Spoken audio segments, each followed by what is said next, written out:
الحمد لله الذي نحمده ونستعينه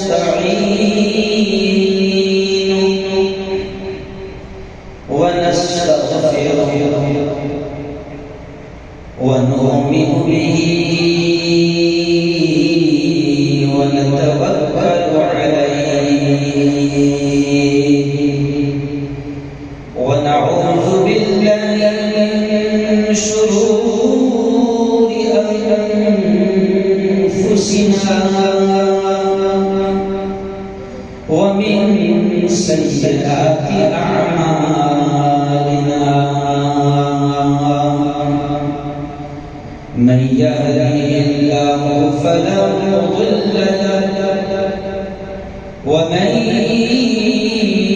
يضلله فلا هادي له ونشهد أن لا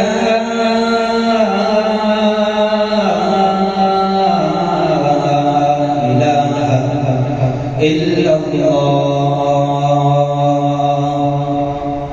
وحده لا شريك له ونشهد أن سيدنا وسندنا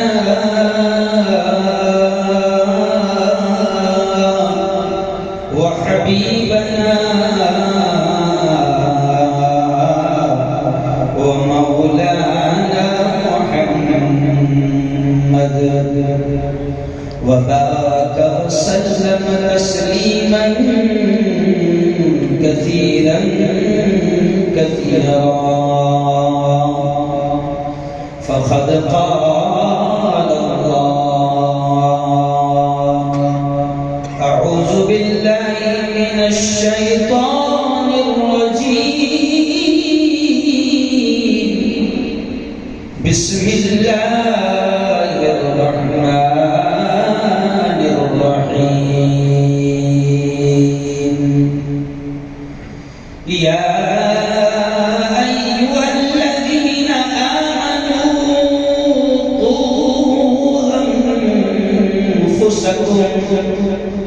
قوا أنفسكم وأهليكم نارا وقال تعالى يا أيها الذين آمنوا كتب عليكم الصيام كما كتب على الذين من قبلكم لعلكم تتقون وقال تعالى فمن يعمل مثقال ذرة خيرا يره ومن يعمل مثقال ذرة شرا يره وقال تعالى كل من عليها فان ويبقى وجه ربك ذو الجلال والإكرام وقال رسول الله صلى الله عليه وسلم كلكم راع وكلكم مسؤول عن رعيته أو كما قال عليه الصلاة والتسليم وقال صلى الله عليه وسلم الخمر الخبائث وقال رسول الله صلى الله عليه وسلم من رأى منكم منكرا فليغيره بيده وإن لم يستطع فبلسانه وإن لم يستطع فبقلبه وذلك هو أضعف الإيمان أو كما قال عليه الصلاة والسلام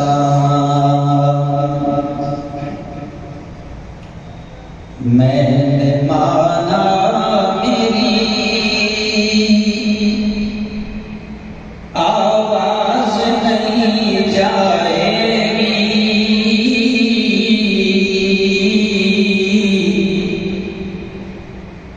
میں نے مانا میری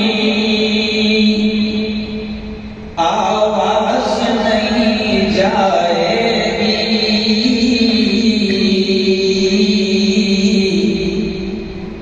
در و دیوار سے ٹکرا کے پلٹ آئے گی۔ ابھی موقع ہے کرو ان اندھیروں کا علاج،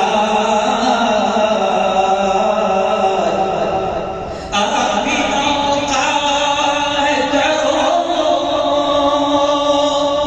ان اندھیروں کا علاج، ورنہ یہ نسل اجالوں کو ترس جائے گی۔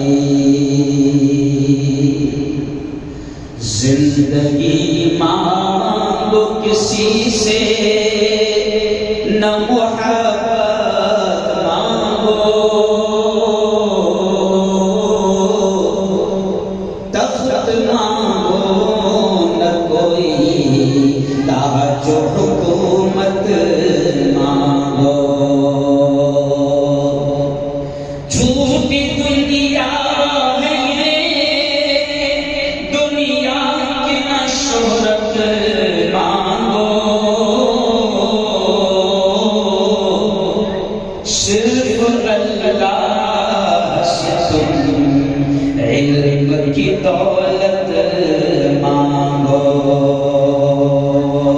علم انسان کو انسان بنا دیتا ہے، علم بے مایا کو سلطان بنا دیتا ہے، علم اللہ اگر دے تو عمل بھی دے دے، ورنہ یہ وہ ہے کہ شیطان بنا دیتا ہے۔ صدق اللہ العظیم وصدق رسولہ النبی الکریم۔ اسٹیج پر جلوہ افروز بہت ہی قابل صد احترام علماء کرام، خصوصاً میرے سینئر حضرت مفتی انیس الرحمن صاحب، میرے دوست مولانا عارف اشرفی صاحب، استاد محترم قاضی نوشاد صاحب ندوی، مولانا عیسیٰ خان صاحب کاشفی، بزم حسان، رباط العلماء، مجلس علماء کے تمام ہی قابل صد احترام علماء کرام، میرے نوجوان دوستوں، بزرگوں اور ساتھیوں، آج بڑا اہم عنوان مجھے دیا گیا ہے، مسلم نوجوان اور کامیابی کی راہیں۔ میں چاہوں گا کہ اس عنوان پر بولنے کی کوشش کروں، اور انشاءاللہ اللہ کی ذات سے پورا یقین ہے، بولنا زور سے، بلوانے والی ذات بھی کس کی ہے؟ زور سے بولو، ایک مرتبہ ایمان تازہ ہو جائے گا۔ بلوانے والی ذات بھی کس کی ہے؟ اللہ کی۔ زندگی کس کے ہاتھ ہے؟ اللہ کی۔ موت کس کے ہاتھ ہے؟ اللہ کے۔ نفع کس کے ہاتھ ہے؟ اللہ کے۔ نقصان کس کے ہاتھ ہے؟ تو انشاءاللہ اللہ کی ذات سے یقین ہے کچھ کام کی باتیں وہ ضرور بلوائے گا. لیکن مجھے بڑی خوشی محسوس ہو رہی ہے. ابھی دو سے 3 سال گزرے ہیں. یہ تھوڑا بچوں کو خاموش بٹھا دو یا پھر ان کو باہر نکال دو. یہ کچھ زیادہ ہی داد دے رہے ہیں. اتنی داد بھی اچھی چیز نہیں ہے نا. ذہن بٹک جائے گا بیٹا, اس لیے میں بول رہا ہوں ذہن بٹک جائے گا. ویسے تم ہمارے ہی ہے اس لیے کچھ بول بھی نہیں سکتے. تو دیکھیے جو 2-3 سال گزرے ہیں, مولانا مفتی علی صاحب, مولانا اشرف صاحب, عارف صاحب, یہ 2-3 سال گزرے ہیں, یہ اتنا حسین منظر دیکھنے کا موقع بھی نہیں ملا تھا. کورونا آیا ہوا تھا, ملنے کا موقع بھی نہیں دے رہا تھا. مسجدیں بند تھی, مسجدوں کے دروازے بند کر دیے گئے تھے. 15, 20, 25, 50 لوگ مسجد میں آ رہے تھے. مؤذن سے جھگڑے, ٹرسٹیوں سے لفڑے, بہت کچھ ہو رہا. کہتے ہیں کہ کورونا تھا, 2-3 سال تک کورونا تھا. لیکن آج میں خوش ہوں, مفتی علی صاحب کا جب حکم آیا مجھے فون پر, تو تھوڑا سا ظاہر بات ہے کہ مصروفیات تو کچھ تھوڑی سی بڑھ گئی ہے. اور جب 2-3 دن میں نے کہا کہ میں جواب دوں گا, لیکن جب 2-3 دن فون نہیں آیا تو میں بہت خوش ہو گیا تھا. لیکن پھر مفتی صاحب کا 4-5 دن کے بعد میں فون آیا کہ کیا ہوا بھائی تاریخ کا. تو خیر اچھا لگ رہا ہے, بڑا پیارا موسم لگ رہا ہے کہ رباط العلماء کی کوششیں, مفتی علی صاحب, آپ کی پوری جو بھی علماء کی جو ٹیم ہے, آپ لوگوں کی کوششیں رنگ لا رہی ہے. الگ الگ انداز میں آپ کی جماعتیں, آپ کے گروپ کام کر رہے ہیں. ابھی جیسے بزم حسان کے یہ جو بچے پیاری پیاری نعتیں پڑھ رہے تھے, مجھے مفتی علی صاحب نے بتایا کہ باقاعدہ ایک گروپ ہے بزم حسان کے نام سے جو نعتوں کا نذرانہ بڑے پیارے انداز میں پیش کر رہا ہے. بلکہ اب اگر یہ کہوں تو شاید غلط نہ ہوگا کہ پورے ہندوستان میں ایک طرح سے نمائندگی بھی کر رہا ہے.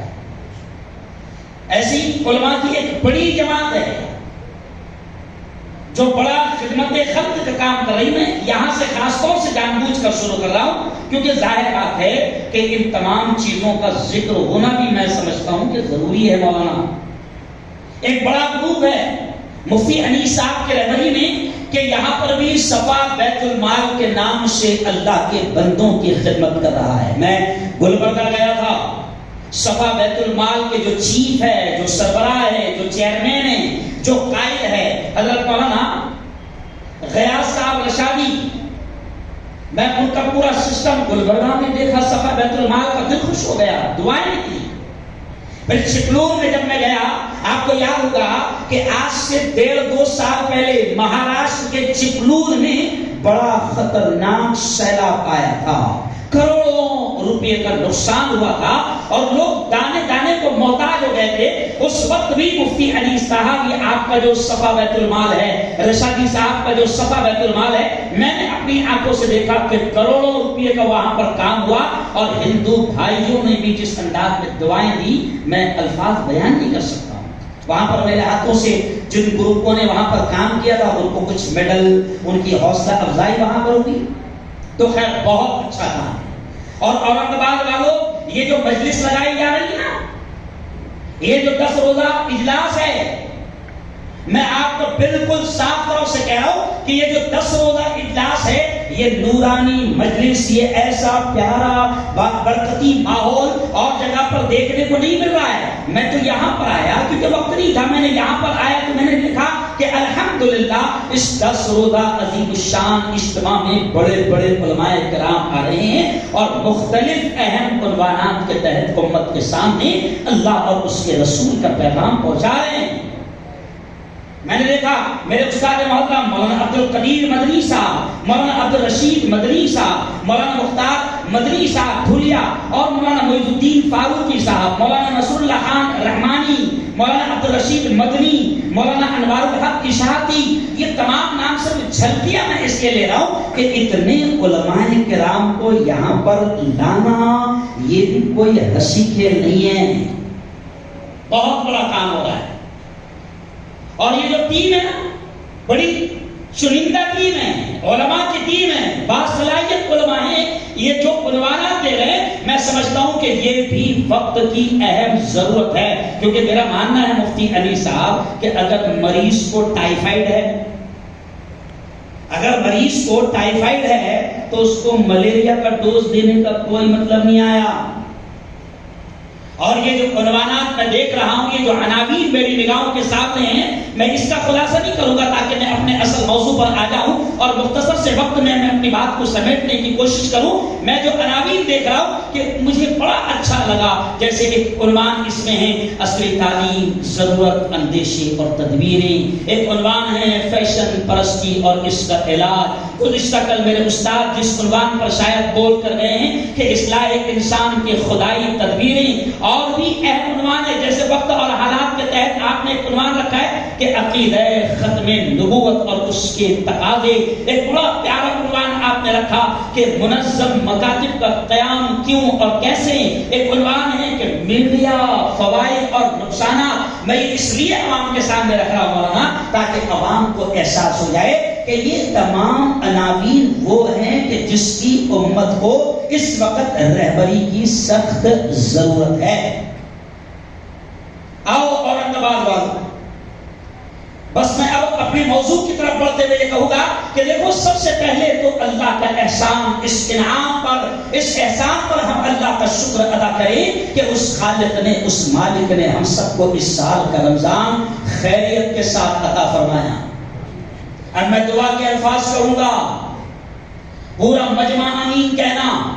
میں اس لیے آمین کہہ پاتا ہوں کہ مجمع میں معصوم بچے بھی ہیں اور ایسے جوان بھی ہیں کہ جن کی جوانی بے داغ ہیں، بزرگ حضرات بھی ہیں، سفید بال والے اور داڑھی والے بھی ہیں کہ جن کی دعاؤں کو اللہ قبول کرتا ہے۔ بہت بڑا مجمع ہے، سب نے آمین کہنا کہ دیکھو ایک دعا میں دے رہا ہوں کہ میرے مولا جس طرح تیرا احسان، تیرا انعام ہوا کہ اس سال کا رمضان تو نے دے دیا، خدا بندہ اس سال کی شب قدر بھی میرے مولا تو ہم سب کو نصیب فرما۔ آمین۔ میرے مولا اس سال کی لیلۃ الجائزہ بھی ہم سب کو نصیب فرما۔ آمین۔ اور میرے مولا وہ دن جس دن تو فرشتوں کو گواہ بنا کر کہتا ہے کہ اے فرشتوں گواہ رہنا، اے فرشتوں گواہ رہنا کہ میں نے رمضان کے روزوں، رمضان کی تراویح، رمضان کی عبادتوں، رمضان کے ذکر اذکار کے بدلے میں نے میرے بندوں کی مغفرت کر دی۔ اے فرشتوں تم گواہ رہنا، اللہ سے دعا کرو، آمین کہنا کہ میرے مولا وہ عید کا دن، وہ خوشیوں کا دن، وہ مغفرت کا دن بھی میرے مولا تو ہم سب کو نصیب فرما۔ دیکھو یارو، آج تاخرات ہے اور تاخرات کیوں؟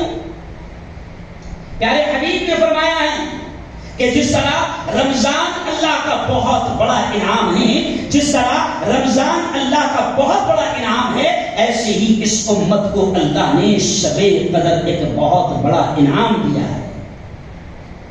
اور اتنا عظیم اللہ کا تحفہ ہے شب قدر، اور اس کی اہمیت کا اندازہ ہم اس بات سے لگا سکتے ہیں کہ بخشا بخشایا رسول، بخشا بخشایا نبی شب قدر کے لیے، شب قدر کے حصول کے لیے نبی کریم صلی اللہ علیہ وسلم رمضان کے اخیر عشرے کا اعتکاف کیا کرتے تھے، 10 دن مسجد میں بیٹھ جایا کرتے تھے، 10 راتیں اعتکاف، 10 دنوں کا اعتکاف کیا کرتے تھے کہ شب قدر مل جائے۔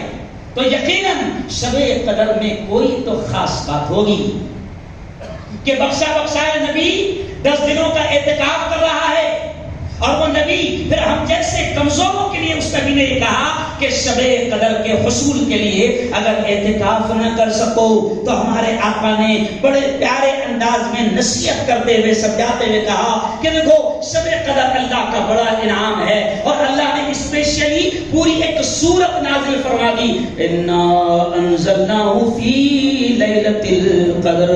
اللہ نے کہا کہ ہم نے لیلۃ القدر میں اس کتاب کو اتارا، وما ادراک ما لیلۃ القدر، او میرے بندو جانتے ہو کہ تم لیلۃ القدر کیا ہے؟ کیا تم جانتے ہو؟ اللہ نے پھر خود جواب دیا کہ لیلۃ القدر خیر من الف شہر، لیلۃ القدر 1000 مہینوں سے افضل ہے۔ تو اللہ کا انعام ہے، اور اللہ نے پھر جس طریقے سے شب قدر کی اہمیت بتائی تو نبی کریم صلی اللہ علیہ وسلم نے فرمایا ہے کہ کم از کم اعتکاف نہیں کر رہے ہو، 10 دن 10 راتیں اللہ کے گھر میں نہیں بیٹھ پا رہے ہو، تو پھر اللہ کے نبی نے فرمایا کہ شب قدر کو رمضان کے اخیر عشرے کی طاق راتوں میں تلاش کیا کرو۔ اور آج طاق رات ہے، اب اہم عنوان پر آپ باتیں سنیں گے اور بیان کے بعد پھر نعتوں کا نذرانہ سنیں گے، لیکن اب میں آگے بڑھتے ہوئے صرف یہی کہوں گا اس عنوان کو بولتے ہوئے کہ طاق راتوں میں شب قدر کو تلاش کرو، تو میں تمام جوانوں سے یہ کہوں گا کہ شب قدر کو تلاش کرنے کا انداز یہ ہے، ابھی آپ یہاں پر بیٹھے ہیں، 1 گھنٹہ اللہ اور اس کے رسول کا پیغام سنیں گے، یہ پیغام سننا بھی عبادت، لیکن میں تمام لوگوں سے یہ کہوں گا کہ کچھ نہ کچھ حصہ نوافل میں بھی ضرور لگانا، کچھ نہ کچھ حصہ قرآن کی تلاوت میں ضرور لگانا، کچھ نہ کچھ حصہ ذکر میں، اللہ کے ذکر میں ضرور لگانا، کچھ نہ کچھ حصہ بیٹھ جانا، بالکل تنہا اکیلے بیٹھ جانا اور استغفار کرنا، اللہ سے اپنے گناہوں کی معافی مانگنا، شرمانا نہیں، اللہ کے سامنے بالکل جو گناہ یاد ہے،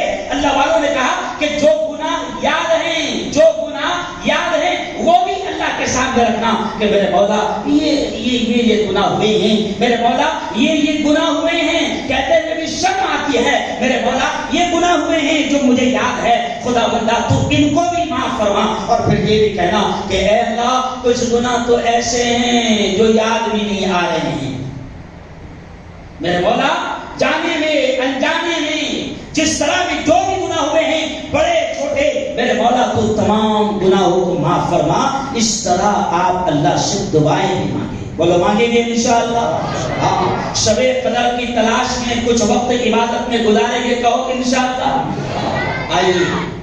آئیے اب میں آپ کو میرے اہم عنوان کی طرف لے جانے کی کوشش کر رہا ہوں۔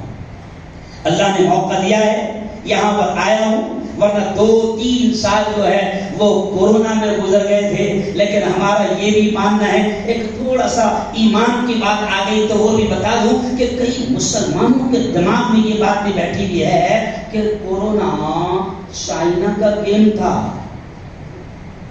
ہے نا؟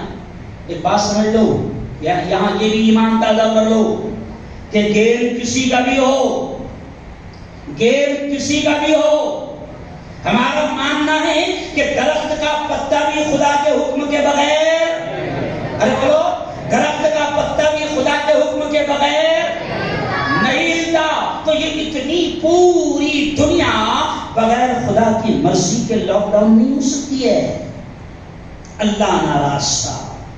اب دیکھیے میں اصل موضوع پر آتے ہوئے آپ کو یہ کہہ رہا ہوں کہ اللہ ناراض تھا، اور اللہ ایسا ناراض تھا کہ صرف اورنگ آباد نہیں، صرف مہاراشٹر نہیں، صرف انڈیا نہیں، بلکہ آپ نے دیکھا کہ پوری دنیا لاک ڈاؤن تھی، یہاں تک کہ اللہ اتنا ناراض تھا کہ آپ نے یہ بھی دیکھا کہ 2 سال تک اللہ نے اپنے کعبۃ اللہ کے دروازوں کو بھی بند کر لیا، مسجد حرام اور حج جیسی عبادت کو بھی گویا کہ بند کرا دیا۔ آپ نے دیکھا ہوگا کہ 2021 میں اورنگ آباد کا کوئی حج کو گیا؟ ارے بولو بھائی، 2020 میں کوئی گیا؟ تو اللہ ناراض تھا، اور اللہ ناراض تھا تو اس نے پوری دنیا کو لاک ڈاؤن کروا دیا، اور اللہ نے اپنا پاور دکھایا، پوری دنیا کو پاور دکھایا، اور اللہ نے کہا کہ او دنیا کے پاگلو، او امریکہ والو، او انگلینڈ والو، او لندن والو، او ہندوستان والو، او بنگلہ دیش والو، او پاکستان والو، او کینیڈا والو، پوری دنیا کو اللہ نے دکھایا کہ تم سب مل کر کسی اور کو سپر پاور سمجھتے تھے، لیکن اللہ نے دکھایا کہ تم جس کو سپر پاور سمجھتے تھے میرے چھوٹے سے نہ دکھنے والے وائرس کے سامنے وہ کتنا کمزور ہے، وہ امریکہ کتنا کمزور ہے کہ اللہ نے دکھایا، پوری دنیا نے دیکھا کہ کورونا میں سب سے زیادہ پیشنٹ کہاں پر؟ ارے بولو، امریکہ۔ سب سے زیادہ موتیں کہاں پر؟ ارے بولو، امریکہ نے۔ اللہ نے دکھایا کہ دیکھو تمہارے سپر پاور کا کیا حال ہے، دیکھو تمہارا سپر پاور کتنا کمزور ہے، ایک چھوٹے سے نہ دکھنے والے وائرس کا بھی مقابلہ نہیں کر سکتا ہے۔ تو آؤ جوانوں، آج کا جو عنوان مجھے دیا گیا ہے اسی عنوان کے تحت میں بات کروں گا کہ جو عنوان ہے کہ مسلم نوجوان اور کامیابی کی راہیں۔ آج مولانا آپ دیکھ رہے ہیں کہ بڑا مجمع جو ہے، اگر یہ کہوں تو شاید غلط نہ ہوگا، کہ 95% یہاں پر جوان بیٹھے ہوتے ہیں نا بھائی؟ بڑا مجمع جوانوں کا ہے۔ اور یاد رکھیں اس بات کو کہ کسی بھی قوم کا، کسی بھی سماج کا، کسی بھی معاشرے کا اگر سب سے قیمتی طبقہ اگر کوئی ہوتا ہے تو وہ جوان ہوتے ہیں۔ اس مسلم امت کا بھی سب سے قیمتی طبقہ اور کوئی اگر اس معاشرے کا، اس سماج کا سب سے قیمتی اگر طبقہ کوئی ہے تو وہ جوانوں کا ہے۔ اور آج ہم اپنی نگاہوں سے دیکھ رہے ہیں کہ جوان کس طریقے سے گمراہیوں کی طرف بڑھ رہے ہیں، جبکہ پیارے آقا محمد مصطفیٰ صلی اللہ علیہ وسلم کی تعلیمات میں بھی ملتا ہے کہ جوان قیمتی طبقہ ہے۔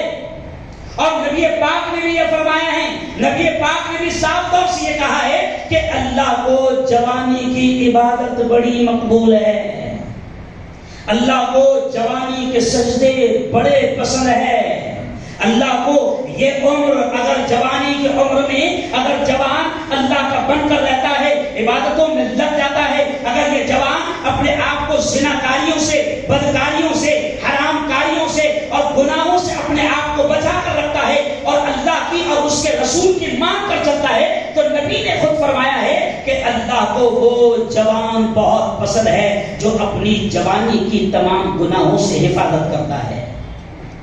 اور آج ہم دیکھ رہے ہیں کہ کس طریقے سے امت مسلمہ کا نوجوان گمراہیوں کی طرف اور گناہوں کی طرف جا رہا ہے۔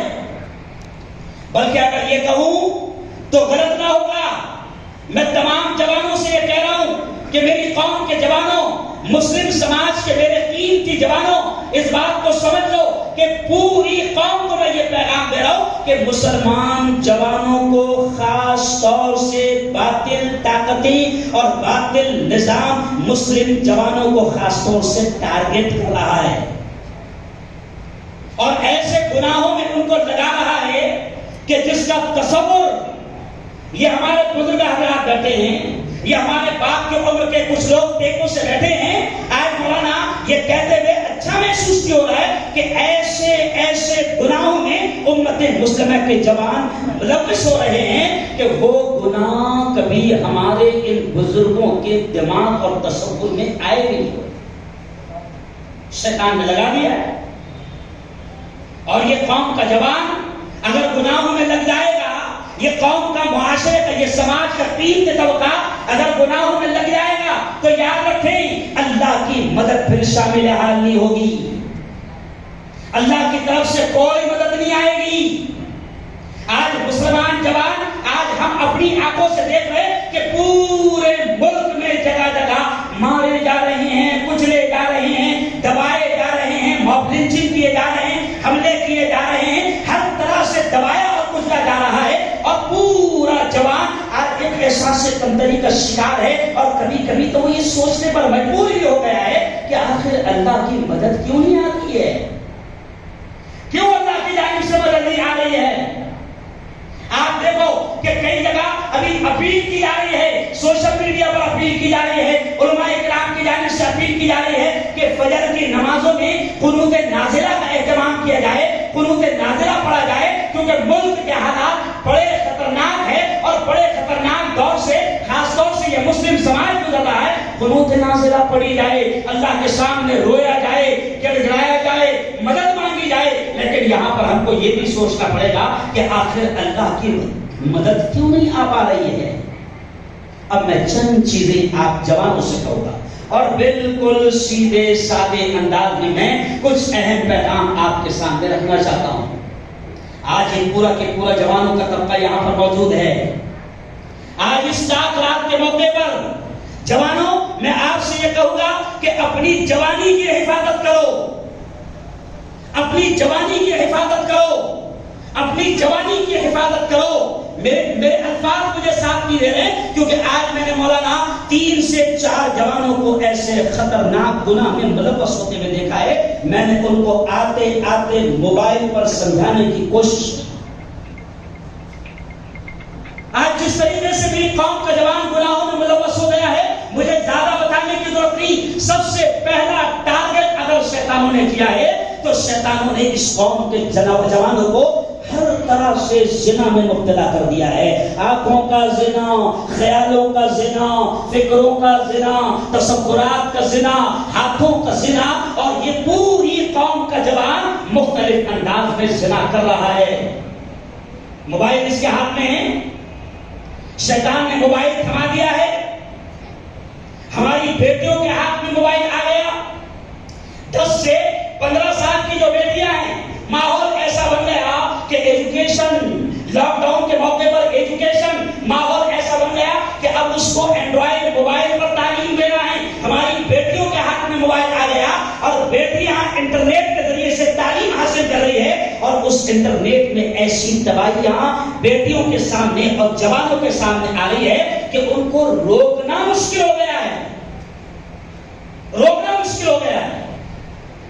آج رات کے 2 بجے تک، رات کے 3 بجے تک ہماری قوم کے جوان جو ہے وہ آج موبائل کی تباہی میں لگے ہیں اور آنکھوں کا بھی زنا کر رہے ہیں۔ اور جوانوں میں آپ کو بتاؤں کہ زنا اتنی بدترین چیز ہے، میں ڈائریکٹ زنا سے بات شروع کر دیا، حالانکہ بہت ساری چیزیں میں کہنا چاہوں گا، لیکن زنا اتنی بدترین چیز ہے کہ پیارے آقا صلی اللہ علیہ وسلم نے فرمایا کہ جس علاقے میں، جس بستی میں، جس سماج میں، جس قوم میں زنا عام ہو جاتا ہے، پیارے آقا نے فرمایا کہ اللہ کے عذاب کے دروازے زمین و آسمان سے کھول دیے جاتے ہیں۔ اللہ کے عذاب کے دروازے زمین و آسمان سے کھول دیے جاتے ہیں۔ اور نبی نے یہ بھی فرمایا، کیا فرمایا؟ العینان تزنیان، او جوانوں سنو سنو، نبی نے یہ بھی فرمایا العینان تزنیان، تمہاری آنکھیں بھی زنا کرتی ہے، والیدان تزنیان، تمہارے ہاتھ بھی زنا کرتے ہیں، والرجلان تزنیان، اور نبی نے فرمایا کہ تمہارے پیر بھی زنا کرتے ہیں۔ زنا کسی مخصوص عمل کا نام نہیں ہے، زنا کسی خاص عمل کا نام نہیں ہے، بلکہ نبی پاک نے یہ بھی فرمایا العینان تزنیان، کہ تمہاری آنکھیں بھی زنا کرتی ہے، والیدان تزنیان، تمہارے ہاتھ بھی زنا کرتے ہیں، والرجلان تزنیان، تمہارے پیر بھی زنا کرتے ہیں۔ آج آنکھوں کا زنا عام ہو گیا، آپ آنکھوں کا زنا اپنے ہاتھ میں موبائل میں دیکھ رہے ہیں۔ ان بزرگوں سے پوچھو، ایک زمانہ وہ تھا کہ اگر ناچ گانا اور گناہوں کی چیزیں اگر دیکھنا ہے تو بستیاں چھوڑ کر جانا پڑتا تھا، گاؤں چھوڑ کر جانا پڑتا تھا، لیکن آج حالات ایسے ہیں کہ 2x2 انچ کے اسکرین پر ہر ایک جوان کی ہتھیلی میں موبائل موجود ہے اور ہر قسم کا گناہ وہ اپنے موبائل میں دیکھ رہا ہے۔ جو امریکہ کے ننگے.com آ گئے سارے ننگے اس کے سامنے، جو سارے گناہ موبائل میں ہتھیلی پر موجود ہے۔ رات کے 2 بجے تک مسلمان قوم کے جوان، میں بالکل صاف صاف کہہ رہا ہوں، میں شرم محسوس نہیں کر رہا ہوں، میں صاف صاف کہہ رہا ہوں، کیونکہ اب ایسا لگتا ہے کہ اس امت کو زیادہ اشارے اور کنایے کی ضرورت نہیں، ڈائریکٹ سمجھاؤ ان کو کہ آج اس قوم کا جوان 2-3 بجے تک موبائل میں ایسی تصویریں، ایسی فلمیں، ایسی چیزیں دیکھ رہا ہے کہ جس کی وجہ سے اس کی زندگی تباہ ہو گئی ہے۔ مولانا سجاد نعمانی صاحب کا میں ایک بیان سن رہا تھا، انہوں نے بڑی عجیب بات کہی، بہت عجیب بات کہی۔ مولانا سجاد نعمانی کہتے ہیں کہ جوانوں، اللہ کو جوانی سب سے زیادہ پسند، جوانی کا سجدہ سب سے زیادہ پسند، جوانی کی عبادتیں اللہ کو بہت زیادہ پسند۔ اور پھر مولانا فرماتے ہیں کہ دیکھو، آپ نے جمعہ کے خطبے میں سنا ہوگا کہ سیدہ شباب اہل الجنہ الحسن والحسین، کہ نوجوانوں کے جنت کے نوجوانوں کے سردار، جنت میں جوانوں کے سردار کون ہوں گے؟ حضرت حسن اور حضرت حسین۔ تو بالکل شارٹ کی میں بات کہہ رہا ہوں کہ مولانا کہتے ہیں کہ جوانوں کبھی یہ سوچو کہ حضرت حسن اور حضرت حسین کا سامنا ہو گیا اور ان کے سامنے اللہ نے کھڑا کر دیا، اور اگر حضرت حسن اور حضرت حسین نے تم سے سوال کیا کہ جوانوں تم نے کس طریقے سے اپنی زندگی کو تباہ کیا اور اپنے آپ کو زنا میں ملوث کیا تو تم کیا جواب دو گے؟ کس طریقے سے تم نے اپنے آپ کو گناہوں میں اور بدکاریوں میں لگایا تو تم کیا جواب دو گے؟ پھر کہتے ہیں بڑے عجیب انداز میں مولانا کہتے ہیں کہ ہو سکتا ہے حسن حسین جنت کے جوانوں کے سردار ہم سے یہ بھی کہنے لگے کہ اگر تم کو غیرت ہوتی، اگر تم کو شرم ہوتی تو تم زنا کرتے وقت، بدکاری کرتے وقت، حرام کاری کرتے وقت، گناہوں کے کام کرتے وقت کم از کم اپنے نام تو بدل لیتے۔ تمہارا نام حسن، تمہارا نام حسین، تمہارا نام ہارون، تمہارا نام عبداللہ، تمہارا نام عبد الرحمن، تمہارا نام عبد الکریم، تمہارا نام عبد الرحیم، تمہارا نام عبد الغفار، تمہارا نام عبد الرحمن، یہ تمام نام مسلمانوں کے نام تھے۔ تو حضرت حسن حسین پوچھیں گے کہ کیا تم کو اتنے پیارے پیارے تمہارے نام تھے اور ایسے نام رکھتے ہوئے تمہیں شرم محسوس نہیں ہوئی گناہ اور بدکاری خرید جاتے ہوئے؟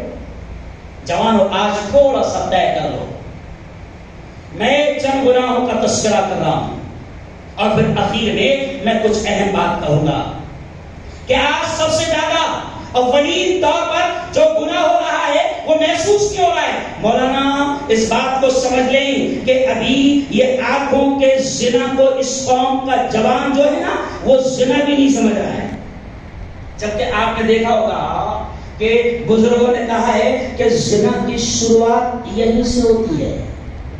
کہاں سے ہوتی ہے؟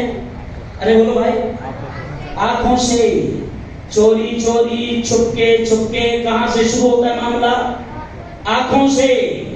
تو اس لیے کہہ رہا ہوں کہ یہ جو موبائل ہے نا، یہ اس پر جو تصویریں دیکھتے ہو، اس پر جو ویڈیوز دیکھتے ہو، اس پر جو ٹک ٹاک دیکھتے ہو، اس پر جو ناچ گانے دیکھتے ہو، اس پر جو ننگی عورتوں کی ویڈیوز دیکھتے ہو، اس کو معمولی نہ سمجھو، یہ خطرناک گناہ ہے۔ اور یہ آنکھوں کا گناہ، یہ آنکھوں کا گناہ، یہ آنکھوں کا گناہ آپ کو بڑے بڑے گناہوں کی طرف لے جائے گا۔ اس لیے آج اس پاک رات میں اللہ نے رمضان کا موقع دیا ہے، رمضان کا یہ 3 مہینہ اللہ نے دیا ہے۔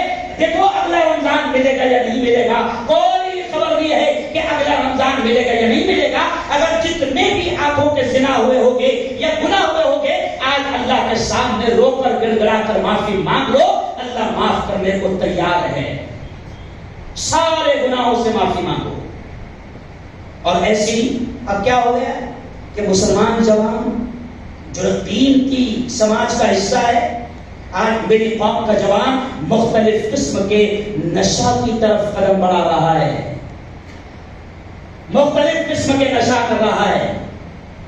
آج سے 1500 سال پہلے ہمارے نبی نے، ہمارے آقا نے صاف طور سے کہا تھا کہ نشہ تمام برائیوں کی ماں ہے، نشہ تمام برائیوں کی جڑ ہے، شراب اور نشہ یہ تمام برائیوں کی جڑ ہے۔ آپ دیکھیں کہ پوری دنیا کا یہ ایک ریکارڈ سامنے آیا ہے کہ جتنے بڑے بڑے کرائم اور جتنے بڑے بڑے جرائم اس وقت ہو رہے ہیں تو ان تمام میں سب سے زیادہ اگر کسی کا دخل ہے تو وہ نشہ کا ہے۔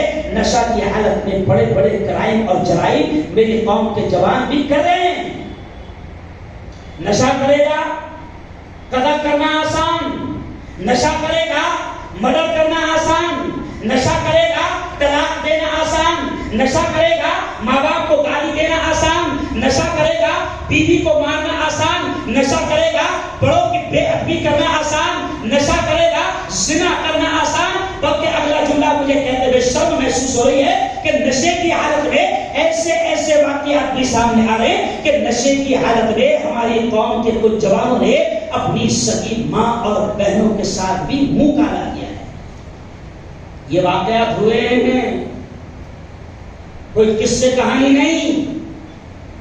اس لیے 1500 سال پہلے جوانوں میں آپ سے کہہ رہا ہوں کہ آج سے 1500 سال پہلے اس لیے اسلام نے منع کر دیا، حرام کر دیا۔ نبی نے کہہ دیا کہ نشہ تمام برائیوں کی جڑ ہے، تمام برائیوں کی ماں ہے۔ نشہ کرے گا تمام گناہ کرنا آسان ہو جائیں گے۔ اور صرف میں اکثر کہتا ہوں کہ نشہ نشہ نشہ صرف وہ نہیں ہے جو بوتل میں ہے۔ لوگ سمجھتے ہیں کہ نشہ وہی ہے جو بوتل میں ہے، اور بعض پاگل تو کہتے بھی ہے کہ نشہ شراب میں ہوتا تو ناش کی بوتل۔ میں کہتا ہوں نشہ شراب میں ہوتا تو ناچتی بوتل نہیں ناچتی، تو ناچ رہا ہے، ناچتے ناچتے نالیوں کے کنارے پر تو پڑا ہوا ہے۔ اللہ نے تجھے اشرف المخلوقات بنایا اور نشہ کر کے میری قوم کے جوان اپنی زندگیوں کو تباہ کر رہے ہیں۔ اس لیے میں ایک بات اور کہوں گا کہ نشہ، یہ نہ سوچو کہ نشہ صرف وہی ہے جو بوتل میں ہے، نشہ صرف وہی ہے جسے شراب کہتے ہیں، نہیں، نشہ وہ بھی ہے جو پوڑی میں ہے، نشہ وہ بھی ہے جو بیڑی میں ہے، نشہ وہ بھی ہے جو سگریٹ میں ہے، نشہ وہ بھی ہے جو تو پان ٹپری پر جا کر پان لیتے ہوئے کہتا کہ 300 120 ڈال، معلوم ہے آپ کو 300 120 ڈال، اچھا 300 120 کل ملا کے کتنے ہو گئے؟ 400۔ ارے بولو 420۔ تو یہ نہیں کہتا کہ 420 آیا 420 ڈال۔ نشہ وہ بھی ہے جو پان ٹپری پر جا کر تمباکو کی شکل میں تو کھا رہا ہے، وہ بھی نشہ، وہ سگریٹ جو تو پی رہا ہے وہ بھی نشہ، وہ جو بیڑی جو تو پی رہا ہے وہ بھی نشہ، وہ جو گٹکا جو تو کھا رہا ہے وہ بھی نشہ۔ اور آج آپ دیکھو میرا ایک ویڈیو وائرل ہوا تھا ہے نا کہ مسلمان مزدور کما رہا 300 اور کوڑیا کھا رہا 200 کی، کما رہا کتنے؟ 300 اور کوڑیا کھا رہا 200 کی۔ اور کوڑیا کھانے والوں کا حال کیا ہوگا جوانوں معلوم ہے؟ تمہارے یہاں ہو سکتا ہے کینسر ہاسپٹل ہوگا، بہت بڑا کینسر ہاسپٹل ہے۔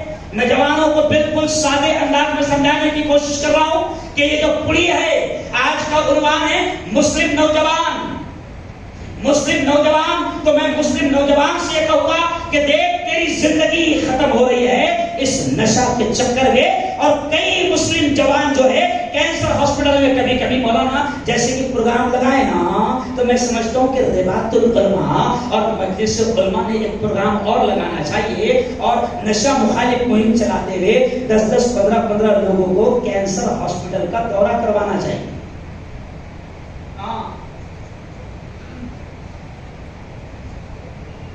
جی بہت اچھے، رباط العلماء کی جانب سے مولانا نے کہا کہ وہاں پر نوجوانوں کو لے جایا بھی جاتا ہے، دکھایا بھی جاتا ہے کس طریقے سے زبانیں کاٹی جا رہی ہے، کس طریقے سے گال کاٹے جا رہے ہیں، کس طریقے سے چہرہ برا ہو رہا ہے، وہاں جا کر دیکھو۔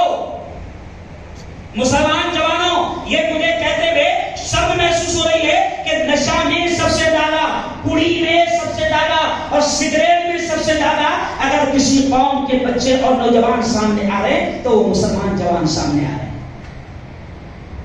میں اور آگے کچھ باتیں کہنی ہے، اس لیے میں آگے بڑھتے جا رہا ہوں۔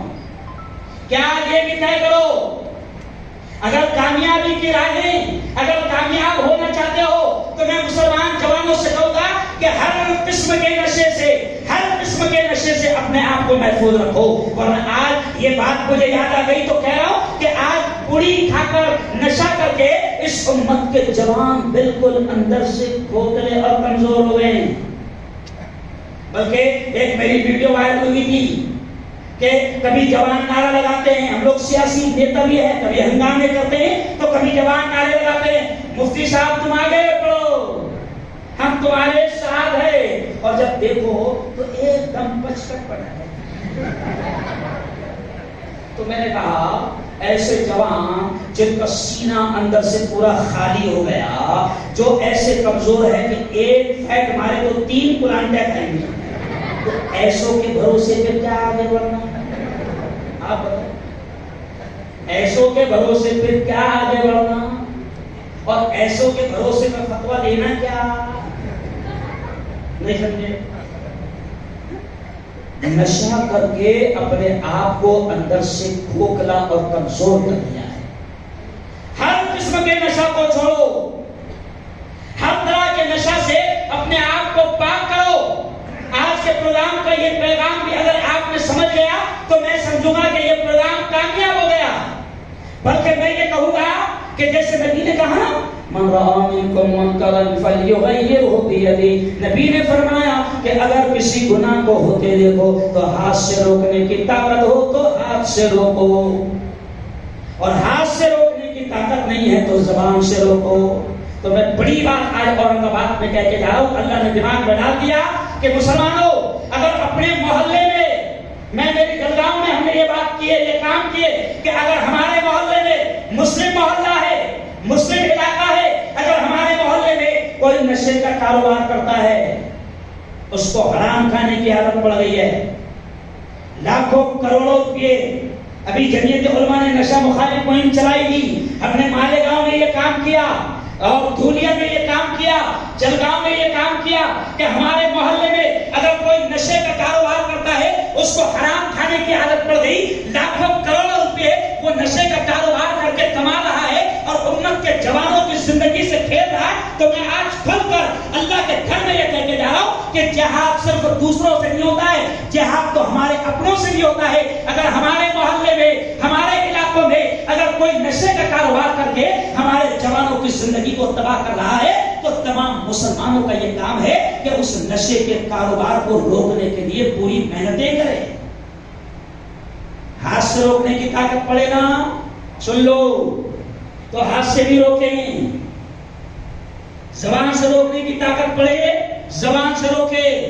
بلکہ میں صاف طور سے, کلیئر طور سے یہ کہوں گا کہ یہ بھی بڑا جہاد ہوگا, یہ بھی بڑی نیکی ہوگی, یہ بھی بڑے اجر کا اور ثواب کا کام ہوگا کہ آپ نشے کے کاروباریوں کو روکنے کے لیے محنتیں کریں, آپ نشے کے کاروباریوں کو روکنے کے لیے پوری طاقت کا استعمال کریں اور نشے کے کاروبار کو روکیں.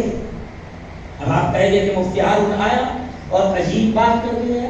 نہیں, اگر محلے میں کوئی نشے کا کاروبار کر رہا ہے تو الحمدللہ میں اللہ کے شکر کے ساتھ کہہ رہا ہوں کہ ہم نے اپنے گاؤں اور اپنے علاقے میں ہر قسم کے نشے کے کاروبار کو روکنے کے لیے طاقت کا استعمال بھی کیا ہے, پاور کا استعمال بھی کیا ہے. صرف میٹھی میٹھی باتیں نہیں کرنا ہے. اگر برائیوں کو ختم کرنا ہے تو اورنگ آباد والوں, یہ کاروبار اگر ہمارے محلے میں چل رہا ہے اور میری قوم کے جوان نشے میں تباہ ہو رہے ہیں, میری قوم کے جوان کڑی میں تباہ ہو رہے ہیں, میری قوم کے جوان مختلف قسم کے نشے میں تباہ ہو رہے ہیں, تو پھر ہماری ذمہ داری بنتی ہے. نبی نے یہ فرمایا کہ برائی کو اگر ہوتا دیکھ رہے ہو تو ہاتھ سے روکنے کی طاقت ہے تو ہاتھ سے روکو. نماز کی دعوت دے رہے ہو, بہت اچھی بات. روزے کا پیغام دے رہے ہو, بہت اچھی بات. لیکن برائی ہوتے دیکھ رہے ہو تو اس کو روکنے کی اگر طاقت ہے تو روکنے کے لیے اپنی طاقت کا, اپنے پاور کا استعمال کرو. اور ایک چیز جوانوں سے میں کہوں گا, خاص طور سے میں جوانوں سے کہوں گا کہ میرے جوانوں, قرآن پاک کا آپ قرآن پاک کا مطالعہ کرو, قرآن پاک کو ترجمے کے ساتھ پڑھنے کی کوشش کرو, تو آپ کو, ہم کو پتہ چلے گا کہ ہماری زندگی کا مقصد کیا ہے, ہماری زندگی کا مقصد کیا ہے. آپ جوان اپنی زندگی کے مقصد کو سمجھے. قرآن پاک نے کھل کر یہ کہا ہے وَمَا خَلَقْتُ الْجِنَّ وَالْإِنسَ إِلَّا لِيَعْبُدُونَ. اللہ یہ کہتا ہے کہ میں نے جنات کو اور میں نے انسان کو میری عبادت کے لیے پیدا کیا ہے. تو زندگی کے مقصد کو سمجھو تو صحیح, گناہوں سے اپنے آپ کو روکو تو صحیح. اور ایک جوانوں میں ایک عجیب چیز چل رہی ہے کہ جوانوں میں عشق. آج صرف میں جوانوں سے بالکل سادے انداز میں بات کرنے کی کوشش کر رہا ہوں کہ آج بڑی تعداد جوانوں کی ہے, اس لیے بزرگ ہو گئے تو تھوڑا سا مجھے معاف کر دینا. میں تھوڑا صاف کہنے کی کوشش کر رہا ہوں کہ میری قوم کے جوان عشق اور پیار کے بھوت میں مبتلا ہیں. اور اب جو اگلا میں جملہ کہوں گا اس کو بہت غور سے سننا. آج ہم کو شکایت ہے, مفتی عزیز صاحب اگر ہوتے تو اس پیغام کو سنیں کہ ہم کو اس کام کو روکنے کے لیے کیسی محنتیں کرنی ہیں. آج ہم کو شکایت ہے مولانا کہ ہماری بیٹیاں غیروں سے محفوظ نہیں ہیں, یہ ہم کو شکایت ہے. لیکن میں اب الٹی بات کہوں گا کہ آج ہم کو, مجھ پر یہ شکایت ہے کہ ہماری بیٹیاں اپنوں سے محفوظ نہیں ہیں. مسلمانوں کے محلے الگ ہو گئے, پوری کالونی مسلمانوں کی, پورے محلے مسلمانوں کے محلوں میں مسلمانوں کی اسکول, مسلمانوں کے محلوں میں مسلمانوں کے ٹیوشن کلاسیں, مسلمانوں کے محلے میں مسلمانوں کا سارا کاروبار. آپ دیکھو, میں مثال کیا دینا چاہ رہا ہوں کہ آج میری قوم کی بیٹیاں, ہمیں غیروں سے اتنا پرابلم نہیں آ رہا ہے. میری قوم کی بیٹیاں آج میرے اپنے قوم کے جوانوں سے محفوظ نہیں ہے. چوراہوں پر کھڑے ہیں, نکڑوں پر کھڑے ہیں, جہاں ٹیوشن کلاسیں لگتی ہے اور جہاں سے ہماری بیٹیاں گزرتی ہے وہاں پر جوانوں کا ٹولہ کھڑا ہے. جہاں اسکولیں ہیں, جہاں کالجز ہیں, وہاں ہمارے جوانوں کی بڑی تعداد کھڑی ہے. اور ہمارے, مجھے کہنے دیجیے صاحب صاحب کہ آج ہمارے جوانوں کو میں سمجھا رہا ہوں کہ میرے پیارو, آج مجھے افسوس کے ساتھ یہ کہنا پڑ رہا ہے کہ ہمارے محلے میں ہماری اسکول, ہمارے محلے میں ہماری ٹیوشن کلاسز, ہمارے محلے میں ان اسکولوں میں, ٹیوشن کلاسز میں, ان کالجز میں ہماری مائیں بہنیں, ہماری قوم کی بیٹیاں جا رہی ہے اور نکڑوں اور چوراہوں پر کھڑے رہ کر ہماری قوم کے جوان ان کو چھیڑنے کا کام کر رہے ہیں. بدترین چیز ہے یہ عشق اور پیار کا بھوت جو ہے نا, یہ بھی اس قوم کے جوانوں کو تباہ کر رہا ہے. میں کہتا ہوں کہ آؤ عشق کر کے دیکھو, اس ذات سے عشق کرو کہ جس نے عشق کو پیدا کیا ہے, اس محبوب سے دل لگا کر دیکھو. پھر دیکھو کہ رمضان میں آج تراویح پڑھنے میں آپ کو مزہ نہیں آ رہا, رمضان میں قرآن کی تلاوت کرنے میں مزہ نہیں آ رہا, رمضان میں آپ کو ذکر کرنے میں مزہ نہیں آ رہا, رمضان میں آپ کو نیکیاں کرنے میں مزہ نہیں آ رہا, رمضان میں بھی آپ کا وقت موبائل پر گزر رہا ہے, رمضان میں بھی آپ کا وقت واٹس ایپ پر, سوشل میڈیا اور انسٹاگرام پر گزر رہا ہے. لیکن میں آپ سے کہتا ہوں کہ اگر اللہ سے محبت کر لیا پھر دیکھو تراویح پڑھنے میں کتنا مزہ آئے گا, ایک ایک سجدے میں کتنا مزہ آئے گا, قرآن کی تلاوت میں کتنا مزہ آئے گا. اس لیے میں جوانوں سے یہ کہوں گا, دو چار اور باتیں ہیں, اس لیے میں زیادہ اس کو نہیں چھیڑ رہا ہوں اور صرف ٹچ کرتے چلے جا رہا ہوں کہ میرے جوانوں اپنی زندگی سے, اے بھائی, اے میرے لال, یہ چائے مت پلا, چائے کی وجہ سے پورا ملک تباہ ہوا ہے. یہ چائے مت پلا. میں بڑے جذبات میں بات کر رہا ہوں, آج میرے دل کا درد میں بول رہا ہوں, سمجھے آپ, اس لیے مجھے ڈسٹرب مت کرو, بس تھوڑا سا وقت میں بولوں گا کہ یاد رکھو میرے جوانوں, یہ عشق اور پیار کا جو چکر ہے, جو بھوت ہے, اپنی زندگیوں سے نکالو.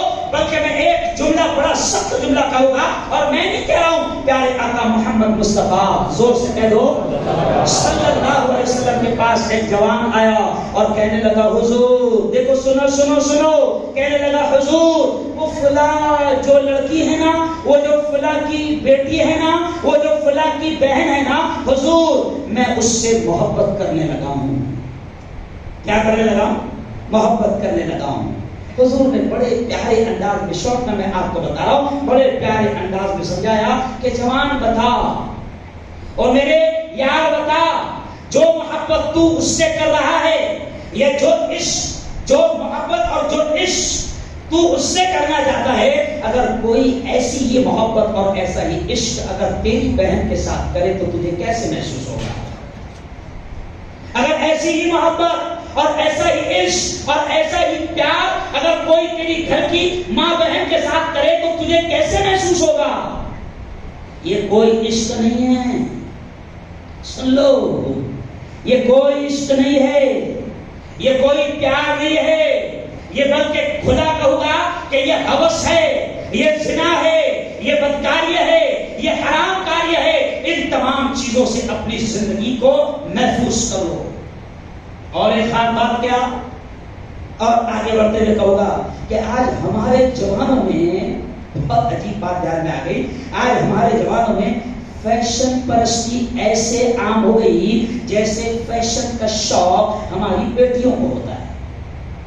میں یہ لفظ جان بوجھ کر بول رہا ہوں, ٹھیک ہے بھائی, خوبصورت دکھنے کا شوق تو ہر ایک میں ہے, ٹھیک ہے, ایک ہے, لیکن اب وہ فیشن پرستی کا شوق مولانا اب اتنا بڑھ گیا ہے کہ جتنا میک اپ کا سامان اس کی بہن کے پاس ہے, الحمدللہ اس کے بھی پاس ہے. سمجھ گئے اشارہ, سمجھ گئے اشارہ, ہاں کھل کر بتا کہ یہ قوم کے جوان, ارے جوانوں, ہم کو تو یہ حکم دیا گیا ہے اور ہم کو تو یہ تعلیم دی گئی ہے کہ جوان جو ہوتا ہے جفا کش ہوتا ہے, محنتی ہوتا ہے, طاقتور ہوتا ہے. اور آج جوان کا حال یہ ہو گیا کہ جوان بھی اپنے آپ کو نازک دکھا رہا ہے, بلکہ کچھ جوان تو مجھے کہتے ہوئے اچھا نہیں لگ رہا ہے کہ کچھ جوانوں میں تو یہ معاملہ دماغوں میں بیٹھ گیا ہے کہ کچھ جوان اپنے آپ کو تھرڈ جینڈر میں لے جا رہے ہیں. یہ میں مذاق نہیں کر رہا ہوں, یہ میں مذاق نہیں کر رہا ہوں جوانوں. مجھے کہتے ہوئے افسوس ہوتا ہے کہ کئی مسلمان جوان, ہٹے کٹے جوان اپنے آپ کو باقاعدہ فیشن کے اتنے شوقین بن گئے اور فیشن کے اتنے دلدادہ بن گئے کہ فیشن نے ان کو وہاں تک لے گیا کہ جہاں پر اللہ کی لعنت اور اللہ کے رسول کی لعنت ہے. تھرڈ جینڈر بن رہے ہیں. آپ کو تھوڑا عجیب لگ رہا ہوگا, عجوبہ لگ رہا ہوگا کہ یہ مولانا جلگاؤں سے آیا کون سی باولی باتیں کر رہا ہے.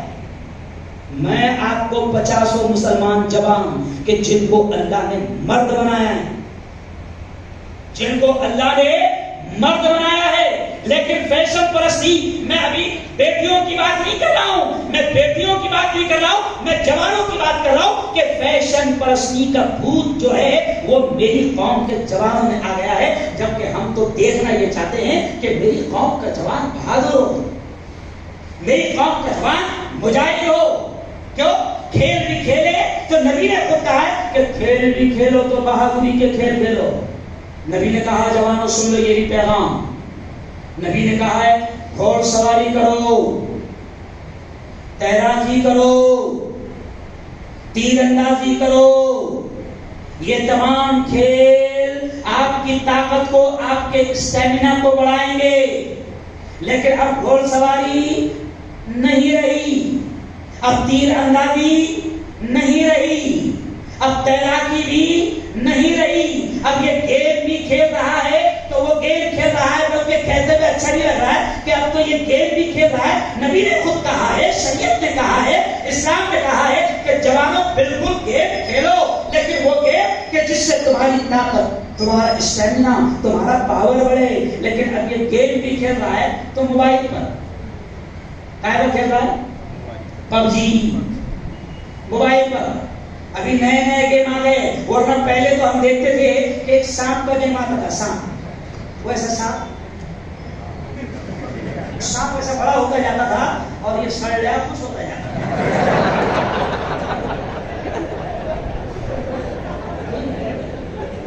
میں کہتا ہوں آپ سے بالکل سادے انداز میں کہہ رہا ہوں کہ گیم کھیلو.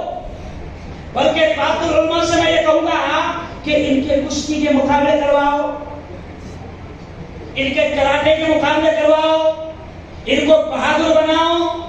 یہ 6 پیک والے تو بن رہے ہیں لیکن یہ ڈبے والے بن رہے ہیں.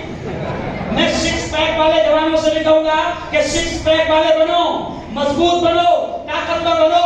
لیکن میں یہ کہوں گا کہ وہ جو ڈبے ہیں نا, وہ ڈبے استعمال مت کرو. مفتی انیس صاحب آ گئے ہیں. مفتی صاحب, میں بالکل بڑے سادے انداز میں کہہ رہا ہوں کہ آپ ان جوانوں کی تربیت کے لیے بھی باقاعدہ ایک پروگرام کرو اور ایسا سسٹم بناؤ کہ ہماری قوم کے جوان موبائل کے گیم سے باہر نکل کر وہ اصل وہ گیم کھیلے جو ان کو پاورفل بنائے, ان کو طاقتور بنائے. سمجھ لیا؟ اور آؤ ایک اور خاص بات میں جوانوں سے کہوں گا کہ ہمارے جوانوں میں ایک اور چیز, میں بالکل الگ الگ باتیں آپ کے سامنے رکھ رہا ہوں.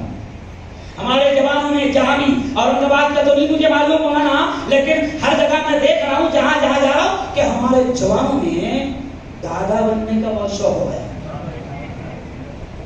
بھاؤ, مراٹھی میں کیا بولتے, بھاؤ, دادا ہے نا. مولانا سجاد نعمانی صاحب نے ایک جملہ کہا تھا کہ اس قوم کا حال یہ ہو گیا کہ باپ بننے سے پہلے دادا بن گئی.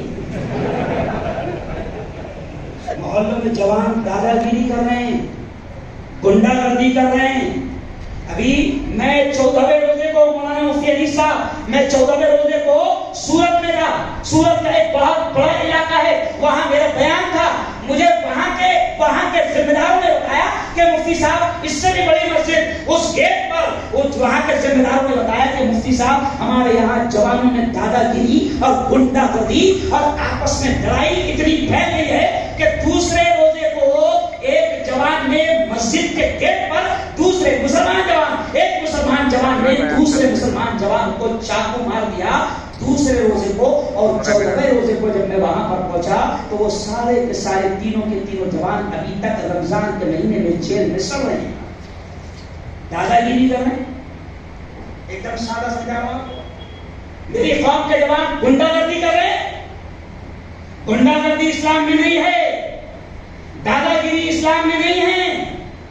اسلام نے تو یہ کہا ہے کہ اپنی طاقت کا، اپنے پاور کا صحیح استعمال کرو، اور اگر اللہ نے مضبوط بنایا ہے، طاقتور بنایا ہے، تو اپنے ہاتھوں کا، اپنی طاقت کا، اپنے پاور کا غلط استعمال کر کے کسی پر ظلم مت کرنا. نبی نے یہ کہا ہے کہ تم زمین والوں پر رحم کرو، آسمان والا تم پر رحم کرے گا. تو میں یہ صرف شارٹلی آپ کو بتاؤں کہ ہو سکتا ہے، اور نواز میں تو سب شریف جوان ہیں، میں ہمارے یہاں کی بات بتا رہا ہوں، اگر یہاں پر بھی کسی نے گنڈا گردی کرنے کی اگر دماغ میں بھوت سوار ہوگا، اپنی طاقت کا اگر غلط استعمال کرتا ہوگا، تو یاد رکھو جو خدا طاقت دینا جانتا ہے وہ خدا طاقت چھیننا بھی جانتا ہے. ابھی 7 دن پہلے ایک ہٹا کٹا جوان، مگر علاقے کا دادا تھا، اور دادا الحمدللہ ہماری قوم میں دادا رہتے ہیں، تو علاقے کا دادا تھا. 7 دن پہلے دادا گیری کرتا تھا، ظلم کرتا تھا، طاقت کا غلط استعمال کرتا تھا، پاور کا غلط استعمال کرتا تھا. اللہ نے ایسی سزا دی کیونکہ وہ خدا ہے. اگر تم پاورفل ہو، اگر تمہارے پاس طاقت ہے، تو تم اس مظلوم پر ظلم کر رہے ہو، وہ تمہارا مقابلہ نہیں کر سکتا. لیکن حدیث میں آتا ہے کہ مظلوم کی بددعا سے بچو، وہ فرش سے سیدھا عرش پر جاتی ہے. مظلوم نے بددعا کر دیا ہوگا. ایسے حالات ہوئے کہ چلتی ٹرین میں سے گرا، اور چلتی ٹرین میں سے گرا. اللہ نے زندگی دیا، موت بھی دیا. اللہ نے زندگی دیا، موت بھی دیا، مگر جن ہاتھوں سے ظلم کرتا تھا اللہ نے ان ہاتھوں کو چھین. میں پریکٹیکل مثال لے رہا ہوں تاکہ ڈائریکٹ بات آپ کو سمجھ میں آئے کہ اگر گنڈا گردی، میری قوم کے جوانوں اپنی طاقت کا صحیح استعمال کرنا. اللہ نے اگر طاقت دیا ہے، گنڈا گردی نہیں کرنا. اور ایک خاص بات کہوں گا کہ اگر کامیاب ہونا چاہتے ہو تو اپنے وقت کی قدر کرو. ٹائم کا آج میری قوم کے جوانوں کو احساس نہیں ہے. آپ رات کو 2 بجے جاؤ، رات کو 3 بجے جاؤ. کبھی ہم لوگ سفر کر کے آتے ہیں، کبھی ہم لوگ پروگرام کر کے آتے ہیں، تو رات کے 2 3 بجے تک کے مسلمان جوان چوراہوں پر بیٹھے ہیں اور موبائل کھیل رہے ہیں. کچھ تو ہنسی آتی ہے، نالیوں کے کنارے پر بیٹھے ہیں، گندی نالی ہے، بدبو آ رہی ہے.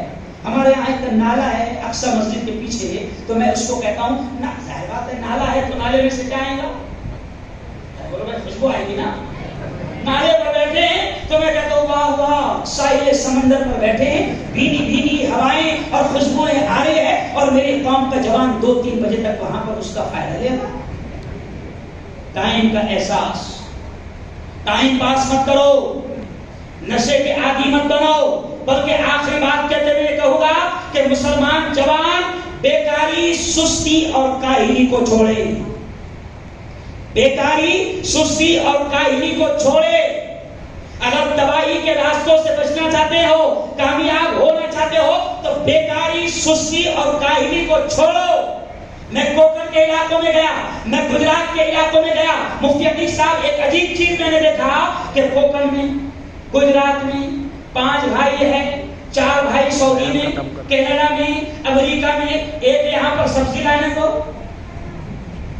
اشارہ کیا کر رہا ہوں سمجھ لو کہ ہماری قوم کے جوانوں سے محنت مزدوری نکل گئی، کام ان کے بدن سے نکل گیا. وہ علامہ اقبال نے کہا تھا تیرے صوفے ہیں فرنگی، تیرے قالی ہیں ایرانی. اقبال رحمۃ اللہ نے کہا تھا جوانوں سے کہ تیرے صوفے ہیں افرنگی، تیرے قالی ہیں ایرانی. لہو مجھ کو رلاتی ہے جوانوں کی تناسانی، کہ آج جوان ہمارا عیش پرست ہو گیا ہے، آرام پسند ہو گیا ہے. کیوں؟ تن آسانی اس کی زندگی کا حصہ بن گئی ہے. بیکار ہو گیا ہے، کام کرنا اس کو جان پر آتا. کیوں؟ محنت کرنا اس کے جان پر آتا، مزدوری کرنا اس کے جان پر آتا. بلکہ میں ایک بات یہ بھی کہوں گا کہ تمہاری پریشانی کی ایک وجہ یہ بھی ہے کہ تم محنت، مزدوری اور محنت کی کھانے کو تیار نہیں. بس آسانی سے مل جائے، کمیشن میں مل جائے، ہفتہ اصول میں مل جائے، دادا گیری کر کے مل جائے، گنڈا گردی کر کے مل جائے، یا اگر ماں باپ کا مل گیا، ماں باپ نے اگر زیادہ چھوڑ دیا تو بس اسی پر دل آسان ہو گیا. تن آسانی چھوڑو، بیکاری چھوڑو، سستی کاہلی چھوڑو اور اپنے آپ کو بالکل چفکش بناؤ. اور آخر میں ایک بات اور کہوں گا کہ تجارت، بزنس، مسلمان جوانوں کو ایک یہ بھی تو شکایت ہے نا کہ ہم پڑھے بھی کیوں، ہم کو نوکریاں نہیں ملتی ہے نا، یہ دماغ میں ہے. حالانکہ یہ بات بھی غلط ہے، لیکن پھر بھی میں آپ کو کہہ رہا ہوں کہ ٹھیک ہے نا، آپ محنت کرو، آپ اپنی صلاحیتوں کا صحیح استعمال کرو، آپ اپنے آپ کو چفاکش بناؤ، آپ خوب محنت سے کام لو. اللہ کا وعدہ ہے کہ اللہ محنتوں کو ضائع نہیں کرتا. میں مسلمان جوانوں سے کہوں گا کہ تجارت، بزنس کی طرف قدم بڑھاؤ. اللہ نے خود کہا ہے، وہ آپ کبھی آیت سنتے ہوگے، اللہ کہتا ہے یا ایھا الذین آمنوا اذا نودی للصلاۃ من یوم الجمعہ فاسعوا الی ذکر اللہ وذروا البیع ذلکم خیر لکم ان کنتم تعلمون. اور آگے اللہ کہتا ہے فاذا قضیت الصلاۃ فانتشروا فی الارض وابتغوا من فضل اللہ. اللہ کہتا ہے کہ جب نماز مکمل ہو جائے تو نکل جاؤ، اللہ کے فضلوں کو تلاش کرو، روزی روٹی کو تلاش کرو. اور یہ بھی جملہ سن لو، دنیا کمانا گناہ نہیں ہے، بہترین انداز میں خوب دنیا کماؤ. صرف فرق اس بات کا رکھو کہ حلال و حرام کی تمہیں تمیز ہو. آئے گی تمیز ہو؟ ارے بولو حلال و حرام. خوب محنت کرو، کمانا منع نہیں، بلکہ ہم تو یہ بھی کہہ رہے ہیں کہ اگر کماؤ گے تو پھر لوگوں کی مدد کرنے کے لائق نہیں بنو گے. کماؤ گے، یہ زکات دے رہے ہیں، زکات کون دے گا؟ کہ جس کے پاس مال ہے، جو صاحب نصاب ہے. مسلمان جوانوں، میرے اس پیغام کو سن لو، اسلام آپ کو کمانے سے منع نہیں کرتا. اسلام کہتا ہے بہترین انداز میں کماؤ، بہترین انداز میں کماؤ، خوب محنت کرو، جتنی طاقت لگا سکتے ہو، دماغ لگا سکتے ہو کماؤ. کماؤ گے تو غریبوں کا سہارا بنو گے، بے سہاروں کا سہارا بنو گے، یتیموں کا سہارا بنو گے، بیواؤں کا سہارا بنو گے. اگر کماؤ گے تو بہترین انداز میں زکات دینے والے بنو گے. کماؤ گے تو حج بھی کرو گے، عمرے بھی کرو گے، صدقہ خیرات بھی دو گے. کماؤ، لیکن اتنا ضرور خیال کرو کہ حلال و حرام کی تمیز رہے، بہترین انداز میں کماؤ. آؤ اب آخری پیغام میں آپ کو دوں گا کہ علم، کامیابی کی راہیں علم. اس لیے میں نے شروع میں شعر پڑھا، میں نے شعر پڑھا کہ علم، تعلیم پر میں نے شعر پڑھا کہ زندگی مانگو کسی سے نہ محبت مانگو، تخت مانگو نہ کوئی تاج و حکومت مانگو، جھوٹی دنیا ہے یہ، دنیا کی نہ شہرت مانگو، صرف اللہ سے تم علم کی دولت مانگو. قرآن میں آپ دیکھیں کہ قرآن پاک میں 6666 آیتیں ہیں. میں اکثر یہ بات کہتا ہوں جہاں تعلیم کا پروگرام ہوتا ہے، ایجوکیشن اور شیکشنک پروگرام ہوتا ہے، تو میں وہاں یہ بات کہتا ہوں کہ دیکھو قرآن پاک میں 6666 آیتیں ہیں. قرآن میں زکات کا بھی حکم ہے، حج کا بھی حکم ہے، روزے کا بھی حکم ہے، نماز کا بھی حکم ہے، صدقہ خیرات کا بھی حکم ہے. لیکن مسلمان جوانوں، میرے مسلمان بھائیوں، اس بات کو سمجھ لو کہ قرآن پاک میں روزے کا حکم پہلے نہیں آیا، زکات کا حکم پہلے نہیں آیا، حج کا حکم پہلے نہیں آیا. قرآن پاک میں اللہ نے سب سے پہلے اگر حکم دیا ہے تو وہ ہے اقرا، پڑھو، تعلیم حاصل کرو. تو علماء نے بڑی پیاری بات لکھی ہے، آخری بات سمجھاتے ہوئے کہہ رہا ہوں کہ علماء نے بڑی پیاری بات لکھی ہے کہ اللہ نے پڑھنے کا حکم اس لیے پہلے دیا کہ پڑھے گا تو جانے گا کہ خالق کون ہے، پڑھے گا تو جانے گا مالک کون ہے، پڑھے گا تو جانے گا رزق دینے والا کون ہے، پڑھے گا تو جانے گا زندگی کس کے ہاتھ ہے، پڑھے گا تو جانے گا موت کس کے ہاتھ ہے، پڑھے گا تو جانے گا نفع کس کے ہاتھ ہے، پڑھے گا تو جانے گا نقصان کس کے ہاتھ ہے، پڑھے گا تو جانے گا حلال کیا ہے، حرام کیا ہے. اس لیے میں آخری پیغام آج مسلمان جوانوں سے، ان کی جو کامیابی کی راہیں ہوں گی، جو انہیں کامیاب کرے گی، آخری پیغام یہ دوں گا کہ خدا نے سب سے پہلے اپنے کلام میں اگر حکم دیا ہے تو وہ پڑھنے کا حکم دیا ہے. اور دماغ میں اگر یہ ہوگا کہ پڑھتے ہیں مسلمان تو نوکری نہیں ملتی، تو یہ دماغ میں سے نکال دو. کسی بڑے اللہ والے نے یہ بھی کہا ہے کہ تعلیم حاصل کرنا صرف نوکری کے لیے نہیں ہے، بلکہ علم انسان کو انسان بنا دیتا ہے.